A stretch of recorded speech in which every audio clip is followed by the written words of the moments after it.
Bismillahirrahmanirrahim. Assalamualaikum warahmatullahi wabarakatuh. Pada pertemuan yang keempat ini, kita akan melanjutkan mengenai bab larutan non-elektrolit. Pada bagian pengantar, tadi sudah kita saksikan bagaimana klasifikasi dari campuran. Ada homogen, ada heterogen, gitu ya, dengan berbagai cara untuk mengekspresikan perhitungannya. Nah, di bagian yang pertama ini mengenai termodinamika pencampuran. Jadi kita membahas termodinamika pencampuran yang di dalamnya ada volumolar parsial, kemudian ada termodinamika satuan termodinamika pencampuran, kemudian ada potensial kimia dan seterusnya. Nah, pada video ini kita akan membahas bagian pertama dari termodinamika pencampuran, yaitu mengenai volume molar parsial. Baik, apa yang dimaksud dengan volume molar parsial? Oke, nah sebelum kita bahas mengenai volume molar parsial, gambaran mengenai termodinamika pencampuran yang akan kita bahas di antaranya ada kuantitas molar parsial, kemudian ada termodinamika pencampuran, ada potensial kimia pencampuran, ada campuran cairan, dan ada sifat koligatif. Nah, di bagian video ini kita akan membahas mengenai ini, kuantitas molar parsial. Apa yang dimaksud dengan kuantitas molar parsial? Jadi, kuantitas molar parsial adalah kontribusi pada volume dari satu komponen dalam sampel terhadap volume total.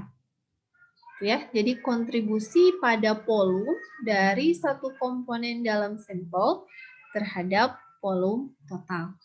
Ya, misal jika masih kurang paham, volume besar air murni plus 1 mol H2O, maka itu akan menghasilkan delta atau perubahan volume sebesar 18 cm3.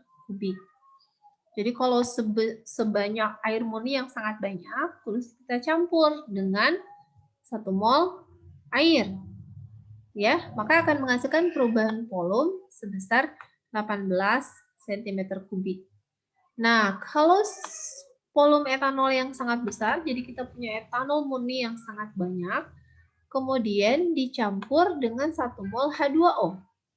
Ternyata perubahan volumenya tidak sama. Harusnya menghasilkan 18 cm3, ternyata karena dicampur dengan etanol, perubahan volumenya hanya menghasilkan 14 cm3. Lebih kecil bukan?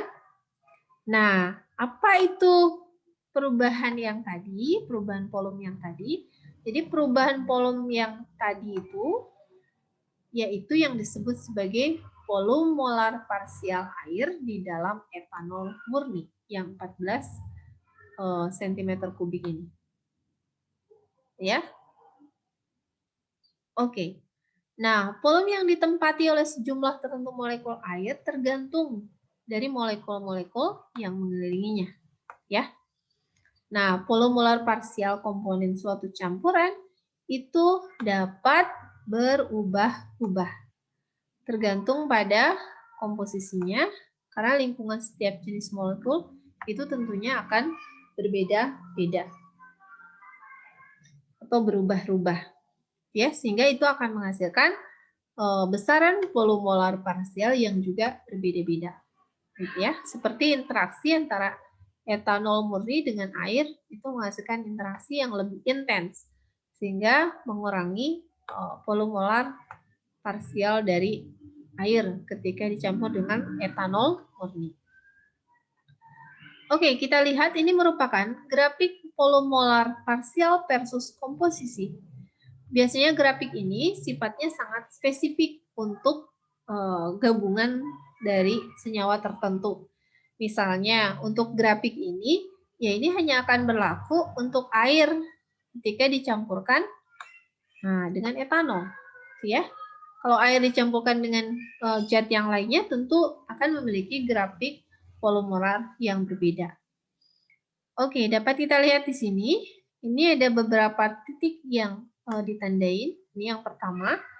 Kemudian ada titik ini juga. Kemudian ada titik ini juga. Ya. Nah, ini adalah komposisi dari air dan etanol. Ya.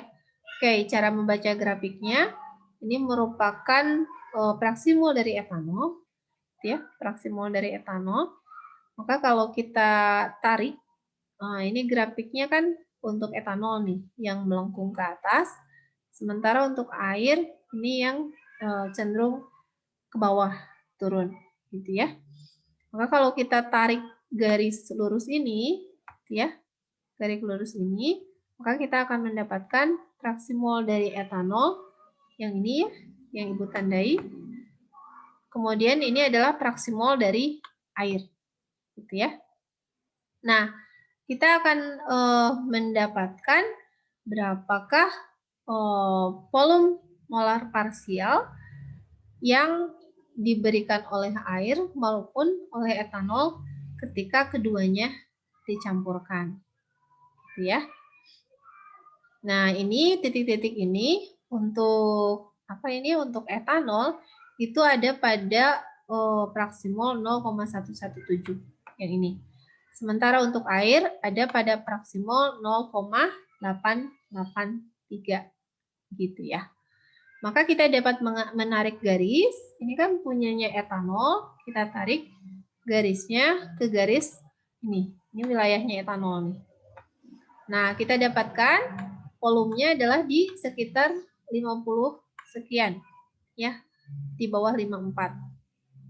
53 mungkin gitu ya. Sementara untuk air, tarik garis ke sini. Karena air ke sebelah sini arahnya gitu ya. Ini sekitar 18 cm kubik per mol gitu ya kontribusinya. Sementara etanol itu yang ini 50 sekian gitu ya, di bawah 54. Oke. Nah, apa yang mendasari dari volume molar parsial ini bahwa perubahan lingkungan molekular dan perubahan gaya-gaya yang bekerja antar molekul ini akan menghasilkan variasi dari sifat termodinamika pencampuran. Ya, jika komposisinya mengalami perubahan, maka Vj atau perubahan volume itu dapat kita rumuskan sebagai dou V per dou Nj. Jadi perubahan volume per perubahan mol pada tekanan tetap, suhu tetap, dan jumlah mol tetap. Ya. Nah, komposisi campuran itu berubah sebesar perubahan mol dari zat A dan perubahan mol dari zat B. Misal, ketika kita mencampurkan A dan B, maka perubahan volumenya akan terjadi sebesar dou V per dou Na pada PT dan NB tetap dikali DNA plus dou V per dou NB pada PT dan Na tetap dikali DNB. Atau rumusan yang di atas ini dapat kita buat atau kita tuliskan menjadi perubahan volume atau dV sama dengan PA dikali DNA atau volume molar parsial zat A dikali perubahan mol zat A ditambah volume molar parsial dari zat B dikali perubahan mol zat B. Atau bisa kita tuliskan volumenya, perubahan volumenya adalah Na dikali VA volume molar dari zat A, kemudian dikalikan NB dikali VB. Oke, catatan di sini volume molar adalah suatu besaran intensif. Nah, apa itu besaran intensif? Itu adalah besaran yang tidak akan mengalami perubahan sekalipun jumlah zatnya berubah. Gitu ya, jadi dia akan tetap sama aja mau berapapun jumlah zatnya. Kita lihat contoh kasus.